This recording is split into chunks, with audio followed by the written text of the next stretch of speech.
성령 충만한 사람, 그러면 여러분은 무엇이 떠오릅니까? 안타깝게도 오늘날 교회 성도나 목회자들 많은 사람들이 성령 충만하면 방언하는 것, 성령 충만하면 애언하는 것, 성령 충만하면 병 고치는 것, 뭐 이 정도 수준으로 생각을 하는 경우가 너무 많습니다. 그런데 사도행전이나 성경에서 성령 충만함을 그렇게 말하고 있지 않다는 것이 깜짝 놀랄 일입니다.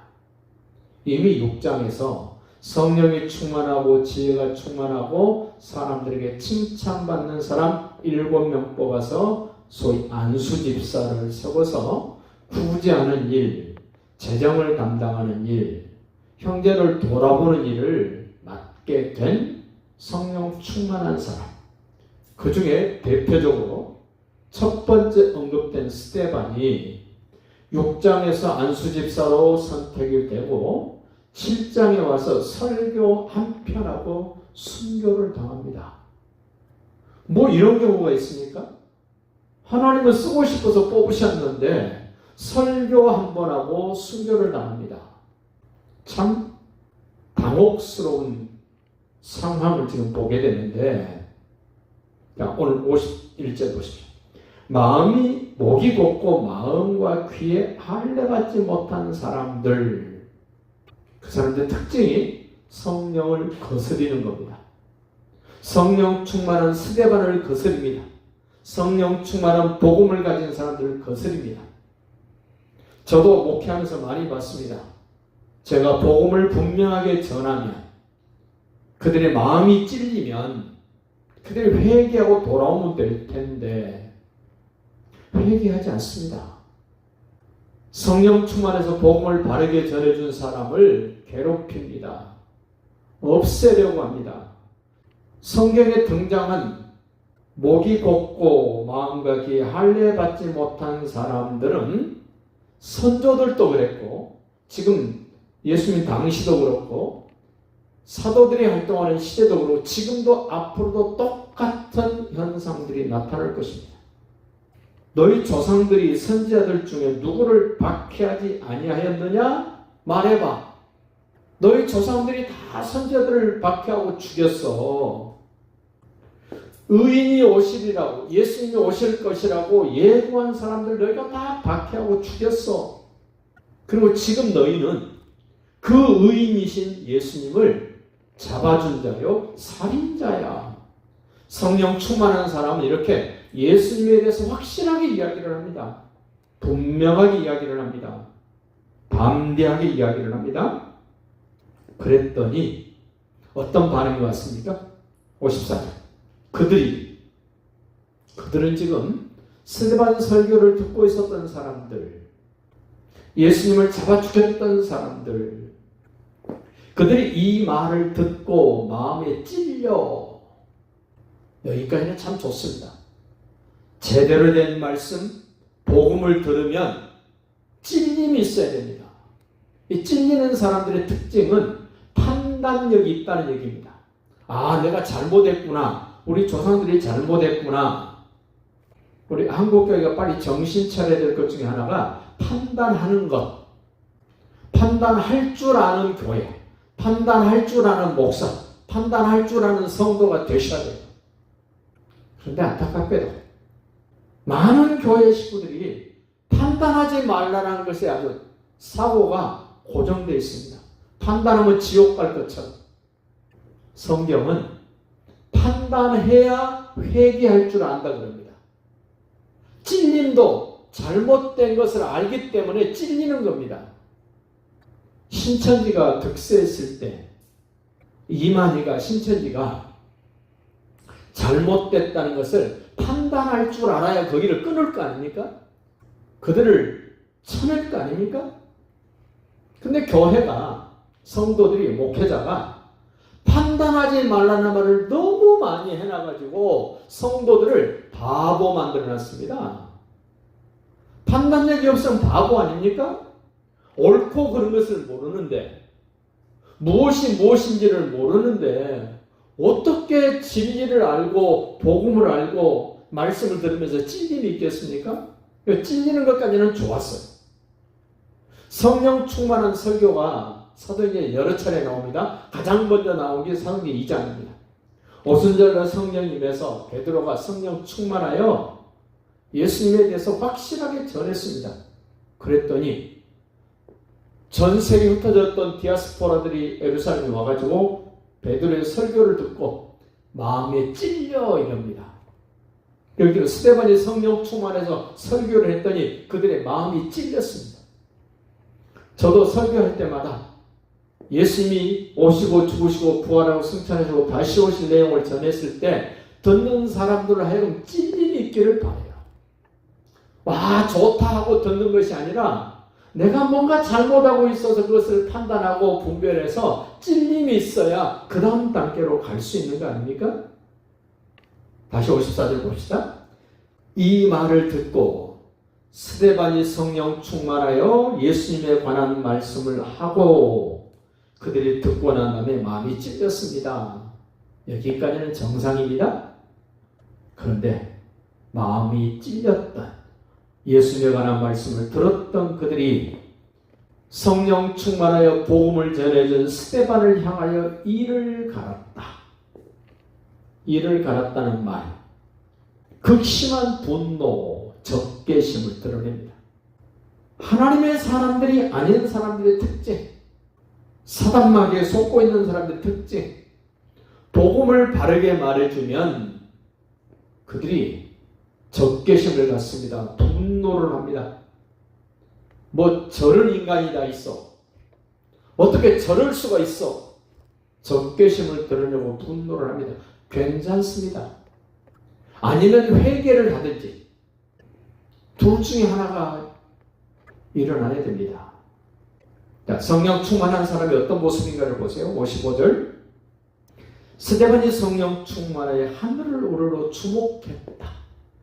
성령 충만한 사람은 하늘을 우러러 볼 줄 아는 사람이에요. 우리는 자연스럽게 땅을 보고 살게 되어 있습니다. 그럼에도 불구하고 우리는 하나님이 만들어놓은 피조물 중에 유일하게 머리를 하늘로 쳐들고 있는 존재는 사람밖에 없습니다. 똑바로 하늘로 향하여 있습니다. 머리끝이. 몸이 좋지 않은 사람들 다 머리가 떨궈집니다. 어깨가 구부러집니다. 왜 그런 자세가 됩니까? 땅을 집중적으로 보고 있는 자세가 그런 자세입니다. 우리는 가슴을 펴고 하늘을 좀 볼 수 있어야 됩니다. 하늘을 주목해서 볼 수 있기를 바랍니다. 병아리가 모이 한번 찧어 먹고 뭐라 먹고 하늘 쳐다보는 그런 형식적인 것 말고 하늘을 우러러 보는데 뭘 보나 보세요. 하나님의 영광을 봅니다. 성령 충만한 사람은 땅만 보고 사는 존재가 아니라 발은 땅에 붙이고 있지만 머리를 들어서 눈을 들어서 하늘을 보는데 하나님의 영광을 볼 줄 아는 사람, 성령 충만한 사람입니다. 우리는 방언 못해도 괜찮습니다. 애언 못해도 괜찮습니다. 병 고치는 것 못해도 괜찮습니다만은 하늘을 우러러 볼 줄 알고 하나님의 영광을 볼 줄 아는 사람이어야 돼요. 여러분도 하늘을 우러러 봅니까? 요즘은 새벽녘에도 하늘을 쳐다보니까 햇살이 뜨겁습니다. 그런 것 보려고 고개를 들어 하늘을 보는 것이 아니라 하나님의 영광을 보기 위하여 고개를 들고 하늘을 우러러봅니다. 또 성령 충만한 사람이 하늘을 우러러보니까 뭐가 보입니까? 예수께서 하나님 우편에 서신 것을 보았다. 성령 충만한 사람은 보는 것도 다릅니다. 세상 사람들이 보는 그런 수준으로 보는 것이 아닙니다. 육신적인 눈으로 보는 그 수준이 아닙니다. 우리는 영원한 것을 볼 수 있습니다. 하나님의 영광을 봅니다. 예수님이 하나님 보좌 우편에 서신 것을 봅니다. 다른 성경은 예수님이 하나님 보좌 우편에 앉으셨다 이랬습니다.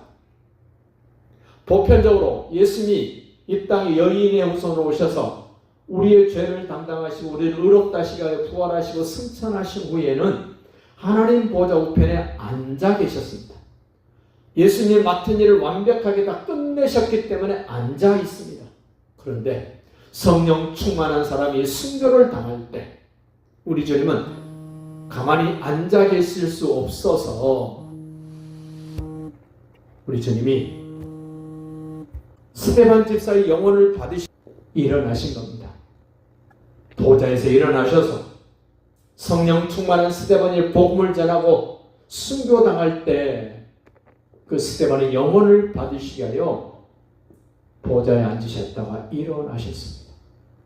하나님은 성령 충만한 사람을 관심 있게 주목하여 보신 겁니다. 예수님도 성령 충만한 사람, 복음을 전하는 사람을 살피시고 주목하여 보신 것입니다. 분명한 타이밍에 예수님이 일어서십니다. 그 예수님을 본 성령 충만한 스데반, 복음을 전한 스데반, 56절 보십시오. 스데반이 말을 합니다. 보라, 하늘이 열리고 인자가 하나님 우편에 서신 것을 본다. 성경은 하늘이 열리는 장면을 여러 차례 소개를 합니다. 예수님이 이 땅에 오셨을 때 요단강에서 세례 받으실 때 하늘이 열립니다. 그리고 성령이 비둘기같이 예수님에게 임하시면서 하늘에서 소리가 있습니다. 이는 내 사랑하는 자요 내 기뻐하는 자다. 예수님이 변화산상에 올라가서 기도하실 때 또 하늘이 열립니다. 모세와 엘리야가 예수님과 함께 대화하는 모습을 보게 됩니다. 이렇게 하늘이 열리는 장면을 본 사람들, 복음을 가진 사람들, 복음을 위해서 살아야 될 사람들에게 하나님이 하늘을 열어주시면서 예수님을 보게 하고 예수님에 관한 것들을 듣게 하고 알게 합니다.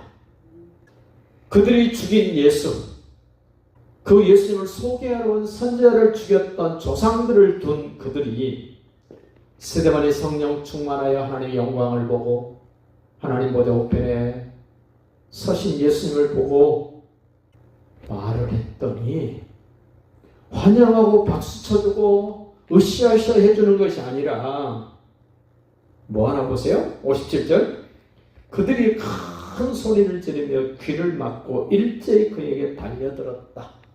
죽이려고 달려들었다. 네가 하는 말은 내가 아무 소리도 안 들을 거야. 네가 그따위 소리 하니까 내가 안 들을 거야 하고 귀를 막습니다. 그럼에도 불구하고 성령 충만한 사람은 여전히 예수 이야기를 합니다. 59절 보실까요? 그들이 돌로 스데반을 치니 돌로 성령 충만한 스데반을 죽입니다. 복음을 가지고 있는 사람을 죽이는 세상입니다. 성령 충만한 사람을 두고 보지 못하는 세상입니다. 복음을 바르게 전해주면 사람들이 그 사람을 그냥 놔두지 않습니다. 세상이. 우리는 그런 험악한 세상에 살고 있습니다. 스데반이 돌에 맞아 죽으면서 소리 지릅니다. 주 예수여 내 영혼을 받으시옵소서. 예수님이 이 땅에 오셨을 때 십자가에 달려 죽으시면서 마지막으로 하신 말씀 기억하십니까? 아버지여 내 영혼을 받으시옵소서. 예수님은 사람으로 세상을 사실 때 하나님이 주신 모든 것들을 다 써버립니다. 하나님의 뜻을 이루기 위하여. 마지막 한 가지 남았습니다. 영혼입니다.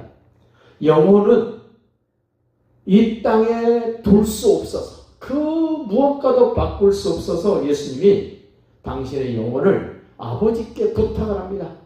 아버지여 내 영혼을 아버지께 부탁합니다.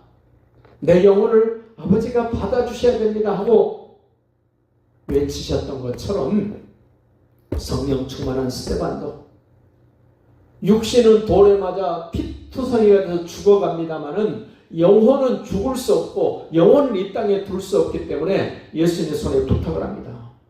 주 예수여 내 영혼을 받으시옵소서. 여러분과 저도 이 땅을 떠날 때 이 고백이 분명해지시기를 바랍니다. 주님 내 영혼을 받아주시기를 바랍니다. 성령 충만한 사람들의 모습은 이런 모습이에요. 그러면서 60절 보시다. 무릎을 꿇고 크게 불러 이르되 주여 이 죄를 그들에게 돌리지 마옵소서 이 말을 하고 자니라. 성령 충만한 사람은 죽은 것을 죽었다 그러지 않습니다. 잔다 이럽니다. 나사로가 죽었을 때 예수님이 깨우러 가자 이럽니다. 자고 있다는 겁니다. 언젠가는 우리 주님이 우리를 깨우실 겁니다. 죽은 자를 깨우실 것입니다. 살려내실 것입니다. 스데반은 자기를 돌로 치고 있는 사람들을 용서해달라고 기도합니다. 성령 충만한 사람은 용서할 수 없는 사람을 용서하는 겁니다. 받아줄 수 없는 사람을 받아주는 겁니다. 성령 충만한 사람은 예수님을 보여줍니다. 성령 충만한 사람은 하나님의 영광을 봅니다. 결론 중에 결론 58절입니다. 성 밖으로 내치고 돌로 칠세 증인들이 옷을 벗어 사울이라는 청년의 발 앞에 두니라. 성령 충만한 스데반이 죽자 여기 사울이라는 청년이 스데반을 죽이는데 적극적으로 동조합니다. 증인이 됩니다. 스데반 저런 사람은 돌로 쳐 죽여야 돼. 내가 증인이 하고 증인이 되는 이 사울. 스데반을 돌로 쳐 죽일 때 증인이 된 사울 아마 놀랐을 겁니다. 자기를 쳐 죽이는 사람들을 용서해 달라고, 저들의 죄를 저들에게 돌리지 말라고. 보편적인 사람들 같으면 하나님 나 억울해 죽겠습니다. 저 인간들 그냥 두시면 안 됩니다. 이래야 되는데 성령 충만한 스데반은 피투성이에 대해서 죽어가면서 상상할 수 없는 말을 합니다. 예수님 내 영혼을 받으시고 저들의 죄를 용서해 주시기를 바랍니다. 예수님과 똑같은 말, 똑같은 모습으로 세상을 떠납니다. 사냥하는 사람들이 그런 말을 합니다. 멀리 있는 사냥감을 포수가 총으로 빵 쏘면 맞았는지 안 맞았는지를 어떻게 아냐고 물어봤더니 그 사냥꾼들이 말합니다. 아무리 멀리 있어도 맞았나 안 맞았나를 금방 알 수 있습니다. 어떻게 압니까? 그랬더니 총을 맞은 사냥감은 펄쩍 뛴답니다. 나 총 맞았어 하고 펄쩍 뛴답니다. 그것을 보고 아, 총 맞았구나 안 맞았구나를 안답니다. 여기 지금 사울이라는 청년 스데반이 죽는 모습을 보고 한 방 맞았습니다. 크게 맞았습니다. 펄쩍 뜁니다. 사울이 하나님의 사냥꾼의 총에 복음으로 한 방 맞았습니다. 사울이 펄쩍 뜁니다. 드디어 사도행전 9장에 가서 꼬꾸라집니다. 예수님이 찾아오셔서 사울을 바꿔놓습니다. 오늘 여러분과 저도 누구에게인가 하나님의 영광을 보여주고 예수님이 하나님 보좌 우편에 앉으시고 일어서신 것을 보고 자기를 괴롭히고 자기를 죽이는 사람까지도 기꺼이 용서하면서 아버지여 저들을 용서하여 주시고 내 영혼을 받으시옵소서라는 분명한 고백이 있는 성령 충만한 삶이 되시기를 예수님의 이름으로 축복합니다.